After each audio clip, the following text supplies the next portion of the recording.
भारत सजावटी मछलियों के मामले में 100 से ऊपर देसी प्रजातियों के साथ अत्यधिक संपन्न है। साथ ही विदेशी प्रजाति की मछलियां भी यहां पैदा की जाती हैं।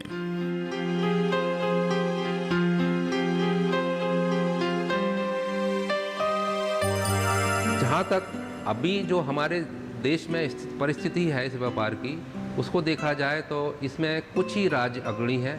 सबसे बड़ा जो राज्य है वो पश्चिम बंगाल है। पश्चिम बंगाल में इन मछलियों का पालन सबसे बड़े स्तर पर किया जाता है। करीब देश से जितनी भी मछली निर्यात की जाती है उसका करीब 70% भाग जो है वो पश्चिम बंगाल से ही निर्यात किया जाता है। अगर हम पूरे विश्व में सजावटी मछलियों की बात करें तो लगभग 4000 प्रजातियाँ ऐसी हैं जिनको सजावटी स्वरूप प्रदान किया गया है। लेकिन हम अपने देश की बात करें तो हमारे देश में करीब 300 मछलियाँ जो हमारे देश की हैं वो सजावटी मछलियों के रूप में आंकी गई हैं। जबकि अगर हम विदेशी मछलियों की बात करें जो हमारे देश में बाहर से आ रही हैं तो हम लोग ने NBFGR में करीब 500 से अधिक स्पीशीज़ का आकलन किया हुआ है।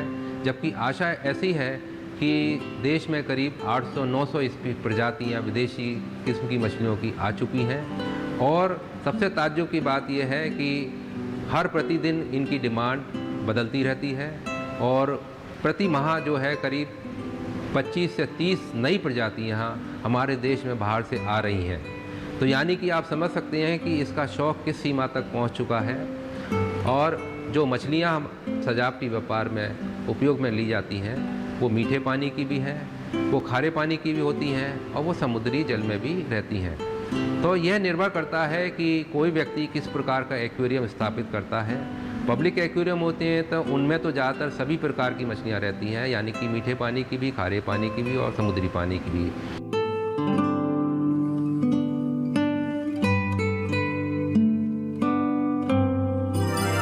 अगर हम मछलियों के साइज़ की बात करें तो विश्व में ऐसे बड़े बड़े एक्वेरियम हैं कि जिनमें आज शार्क, वेल, डॉल्फिन जैसी मछलियों को भी एक्वेरियम में रखा जाता है। अगर आप सिंगापुर, ऑस्ट्रेलिया, USA या यूरोप के एक्वेरियम में कहीं जाने का मौका मिला तो आप पाएंगे कि वहाँ पर वेल मछलियाँ, डॉल्फिन और शार्क, बड़ी बड़ी शार्क मछलियाँ जो है एक्वेरियम में पाली जाती हैं।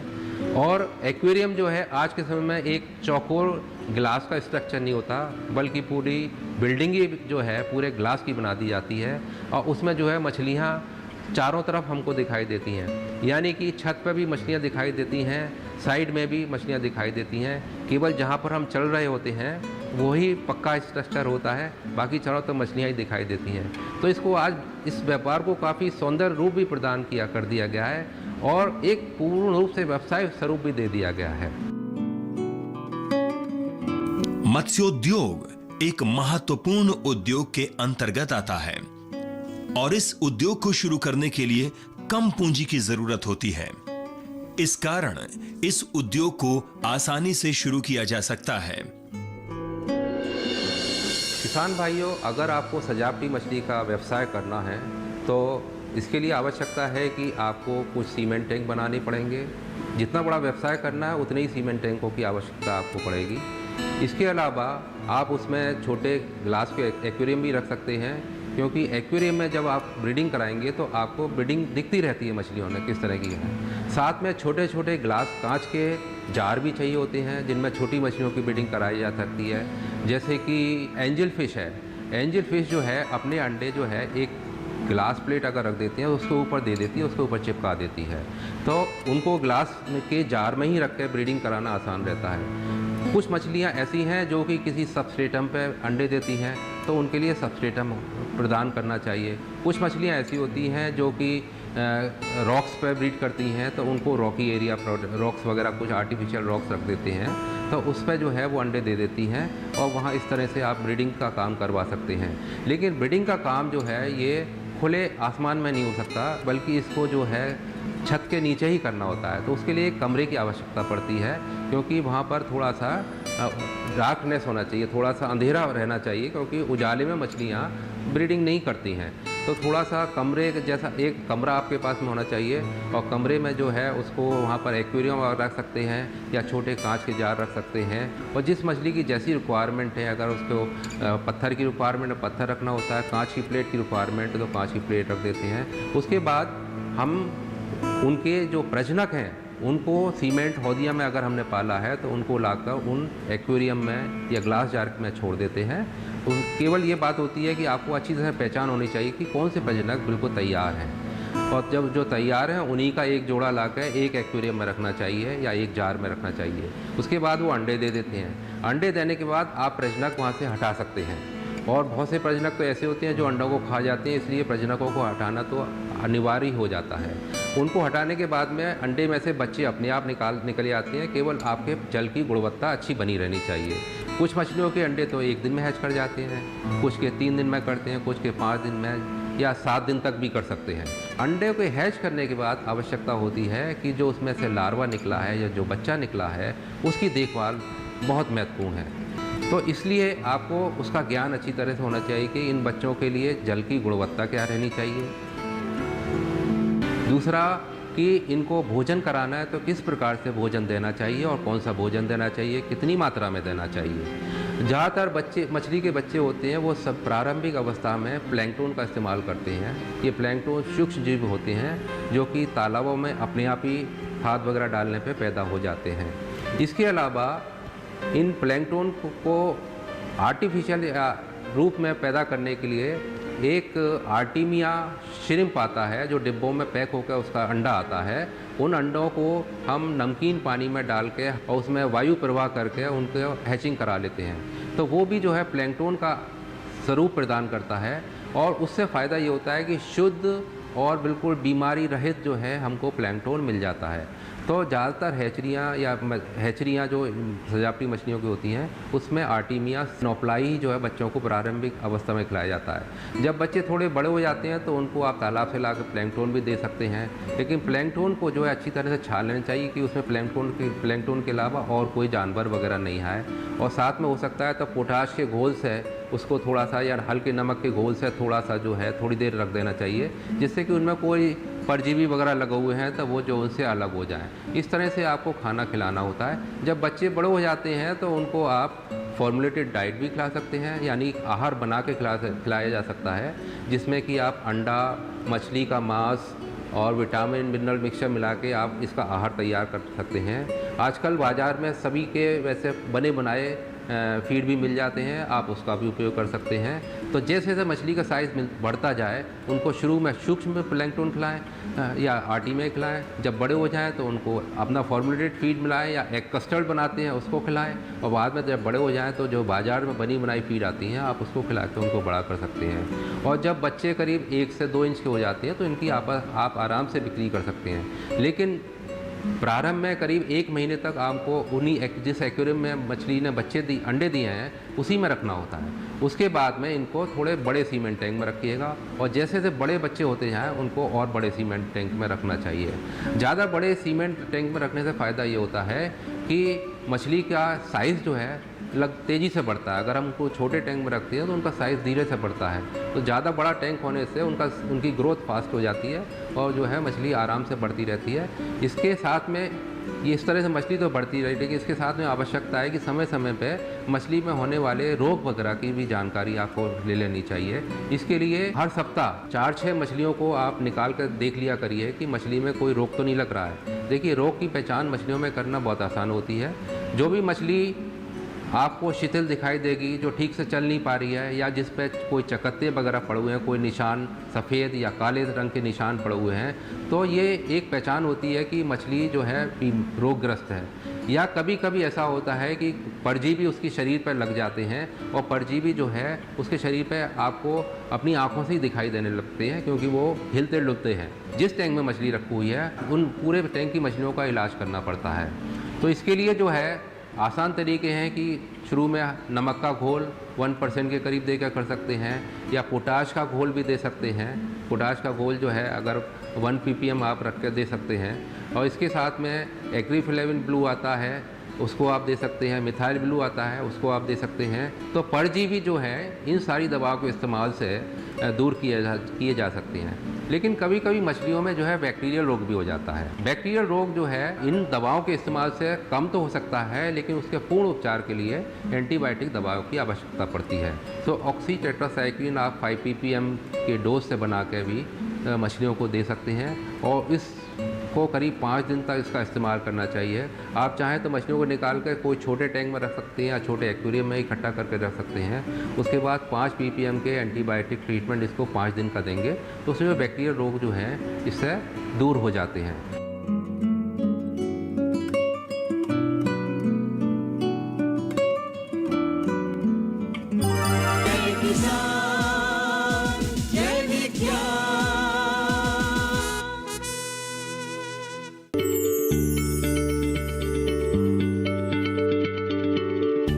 क्या आप किसी बीमारी से परेशान हैं?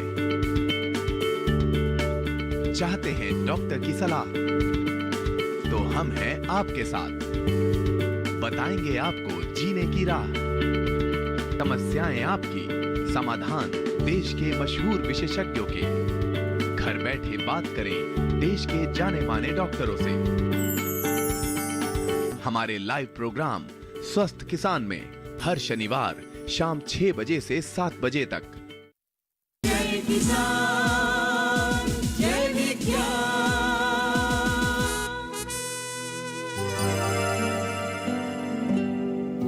किसान भाइयों, देसी और विदेशी ताजा जल प्रजातियों के बीच जिन प्रजातियों की मांग ज्यादा रहती है, व्यावसायिक इस्तेमाल के लिए उनका प्रजनन और पालन किया जा सकता है। व्यावसायिक किस्मों के तौर पर प्रसिद्ध और आसानी से उत्पादन की जा सकने वाली प्रजातियां एग लेयर्स और लाइव बियरर के अंतर्गत आ रही हैं। लाइव बियरर प्रजातियों गप्पीज, मोली, स्वॉर टेल, प्लेटी मछलियां, एग लेयर्स प्रजातियों में goldfish, koi carp, zebra danio, black widow tetra, neon tetra और सरपा टेट्रा जैसी मछलियां पाली जा सकती हैं। पालने की दृष्टि से आसान मछलियां हैं। अगर उनकी बात करें तो इसमें गोल्ड फिश काफ़ी आसान मछलियां हैं और गोल्ड फिश में जो है करीब विभिन्न प्रकार के स्ट्रेन्स होते हैं और वो ऐसे लगते हैं कि आपस में ये अलग अलग प्रजातियां हैं, लेकिन वो प्रजाति एक ही है, लेकिन उनको स्वरूप अलग अलग वैज्ञानिकों द्वारा प्रदान कर दिए गए हैं। तो गोल्ड फिश की काफ़ी प्रजातियां ऐसी हैं जिनको कि किसान भाई आराम से उत्पादित कर सकते हैं, जैसे कि फैन टेल है, वेल टेल है, बबल आई है। ये कुछ ऐसी प्रजाति हैं। गोल्ड फिश के अतिरिक्त जो है कोई कार्प का व्यापार भी काफ़ी बड़े स्तर पर होता है और कोई कार्प में आपने किस प्रकार का कलर डेवलप किया है, किस प्रकार के पंख बनाए हैं, उस पर उसकी कीमत भी डिपेंड करती है। तो इसमें भी जो है कई तरह के किस्में आती हैं जिनको हम अंग्रेजी में स्ट्रेन्स बोलते हैं। कई तरह के स्ट्रेन्स आते हैं। तो अगर जितने अच्छे कलर्स आएंगे और जितना अच्छा उनका पंखों का आकार होगा, उसी के हिसाब से उसकी कीमत बढ़ती जाती है। तो कोई कार को भी का भी प्रजनन आसान है, पालना भी आसान है, इसको किसान भाई कर सकते हैं। एक छोटे आकार की मछलियाँ होती हैं जिनको हम लाइव बियरर्स कहते हैं। लाइव बियरर्स हम इसलिए कहते हैं कि वो अंडे की जगह सीधे बच्चे पेट से देती हैं, तो इसलिए जो है उनको लाइव बियरर्स बोलते हैं। ये ऐसी मछलियाँ हैं कि अगर आप किसी भी सीमेंट टैंक में या एक्वेरियम में आप इनको रखें तो ये 3-4 महीने में परिपक्व हो जाती हैं और अपने आप बच्चे देने लगती हैं। लेकिन अगर बच्चों को हम पेरेंट्स के साथ छोड़ देते हैं, माँ बाप के साथ छोड़ देते हैं, तो फिर जो है माँ बाप कई बार इन बच्चों को खा जाते हैं। तो इसलिए आवश्यकता होती है कि इनके बच्चे अलग से निकाल लिए जाएँ, माँ बाप से अलग कर दिए जाएँ और बच्चों को जो उनके भोज्य पदार्थ हैं वो खिलाए जाएँ और उनको बढ़ाया जाए। तो ये लाइव बियरर्स भी कई किस्मों के आते हैं और आज जो है कई वैरायटी इनमें बना दी गई हैं। जैसे मोलीज़ हैं, प्लेटीज़ हैं, गप्पीज़ हैं, ये सब जो है लाइव बियरर्स की कैटेगरी में आती हैं। लेकिन इनमें जो है 50 तरह के स्ट्रेन्स बना दिए गए हैं और वो इतने भिन्न, जो मुख्य मछली है उससे इतने भिन्न हो गए हैं कि वो पहचान में भी नहीं आती हैं और बहुत ज़्यादा इनको सुंदर बना दिया गया है। तो इन लाइव बियरर्स को भी किसान भाई आराम से पाल सकते हैं, छोटे स्थान पर इसका काम कर सकते हैं। अगर हम सबसे बड़े ऑर्नामेंटल फ़िश ग्रुप की बात करें तो इसमें सिचिलिड मछलियाँ आती हैं। सिसिलिड मछलियाँ जो हैं ख़ास तौर से जो है अफ्रीका में लेक मलावी है, वहाँ की बहुत मशहूर है, और साथ में दक्षिण अमेरिका, 2 जगह की काफ़ी मशहूर हैं। और ये सिसिलिड जो मछलियाँ हैं इनका ग्रुप लगभग समझिएगा कि 30 से 35% पूरी ऑर्नामेंटल फिश इंडस्ट्री का भाग होता है, और इसमें जो है सैकड़ों प्रकार की मछलियाँ हैं।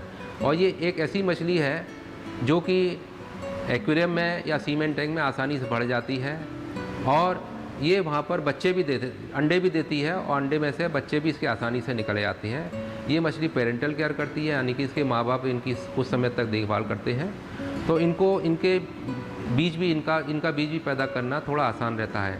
लेकिन कुछ मछलियाँ इस सिसिलिड ग्रुप में ऐसी हैं जिनके बच्चे पालना थोड़ा मुश्किल होता है, लेकिन इसको अगर ध्यान से किसान भाई करना चाहते हैं तो सिसिलिड मछलियों का भी बीज जो है उत्पादित कर सकते हैं।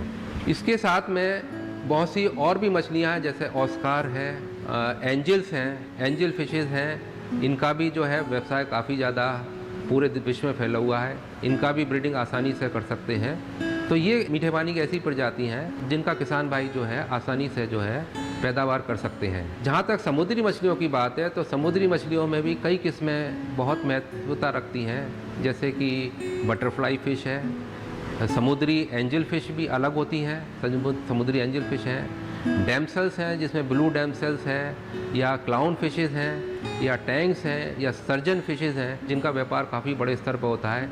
लेकिन इनमें से कुछ मछलियों को छोड़कर ज़्यादातर मछलियों का प्रजनन अभी नहीं, हमारे देश में नहीं होता है। क्लाउन फिश और ब्लू डैमसेल, इन मछलियों का प्रजनन तो हमारे देश में होने लगा है, लेकिन ज़्यादातर मछलियों का प्रजनन नहीं होता है, और इनको जो है हम अपने समुद्री स्रोतों से ही प्राप्त करते हैं, और इनका व्यापार इस तरह से किया जाता है।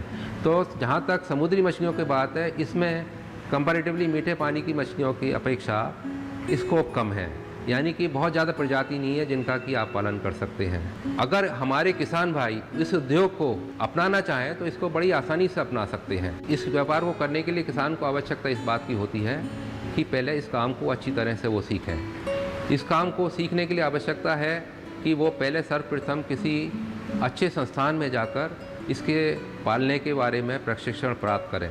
सजावटी मछलियों का प्रशिक्षण ICAR या भारतीय कृषि अनुसंधान परिषद के जो संस्थान हैं वहाँ पर इसका प्रशिक्षण दिया जाता है, और कुछ SAUs हैं, कुछ यूनिवर्सिटी जो है राजकीय यूनिवर्सिटी हैं जहाँ पर इनका प्रशिक्षण दिया जाता है। केवल ट्रेनिंग से ही काम नहीं चलता, बल्कि जहाँ पर इसका काम होता है वहाँ पर जाकर ही फील्ड ट्रेनिंग जिसको कहते हैं, फील्ड ट्रेनिंग जाकर लेनी चाहिए, और उसके बाद में अगर आप काम करेंगे तो आपको इसमें निपुणता प्राप्त होगी। और ये एक ऐसा व्यवसाय है जिसमें अगर कृषि की किसी भी फसल से तुलना की जाए तो इसमें काफ़ी ज़्यादा फ़ायदा है। और सबसे बड़ी अच्छाई ये इन सजावटी मछलियों को पालने के लिए कि इसको छोटे तालाब में भी पाला जा सकता है और थोड़े बड़े तालाब में भी पाला जा सकता है, क्योंकि हमारे प्रदेश में आज किसानों के पास में छोटी ही ज़मीनें हैं, छोटे ही तालाब वो बना सकते हैं। इसलिए पालने वाली मछलियाँ जिनके लिए बड़े तालाब की आवश्यकता होती है वो उसको करने में उनको मुश्किल आती है, जबकि छोटे तालाबों में इसका पालन आसानी से किया जा सकता है। मत्स्य विशेषज्ञों की सलाह और आधुनिक तकनीकों की सहायता लेकर किसान भाई सजावटी मछलियों के व्यवसाय से अच्छा मुनाफा कमा सकते हैं। किसान